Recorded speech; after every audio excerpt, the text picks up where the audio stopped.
Hey guys, Edward here. So this video is for beginner because some of you may still not understand what is RTR, KIT or KM. These acronyms are behind the model number, such as this B14 from the B series, C34 from the C series, D22 from the D series, so you know which configuration you are getting. And almost all the model comes in RTR, KIT or KM. So RTR means ready to run, which means you just plug the battery and you're good to go.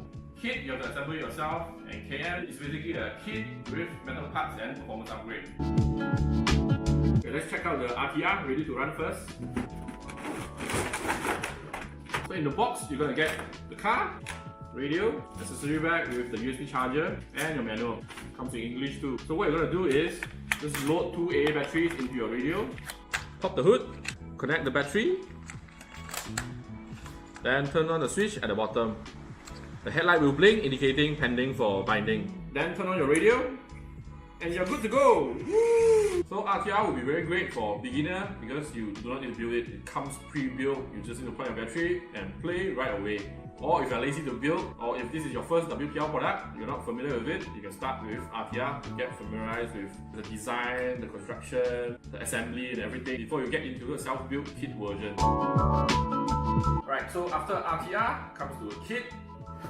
So this is how kit looks. You see all these parts unassembled, the tires, the motor and gearbox, the servo, some plastic parts, the bed, front cap, the final frame rail, and the manual. The difference between RTR and kit, other than this is assembled, this is not yet assembled, the kit does not contain any electronics. The RTR comes with its own electronics assembled. For electronics, you can use your own electronics or get a basic electronic from the official store, which is catered to this vehicle with a very well-tuned throttle modulation as well as the steering. And another difference is the kit has softer tires compared to the RTR.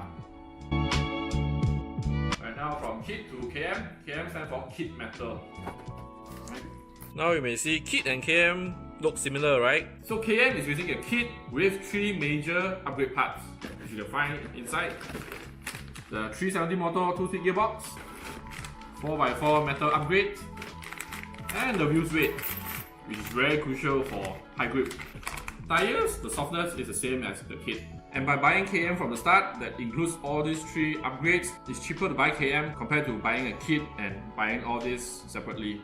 There you go, welcome to the WPL RC family. If you're still not sure, you can drop us an email or join our official Facebook group where we have a lot of friendly community who are very happy to help you. So if you're interested to get any of this, go to our official store at www.wpl-rc.com and I'll see you there. Bye! Click the left thumbnail for latest video or smash the subscribe button on the middle of the screen. So I'll see you on next video. Bye!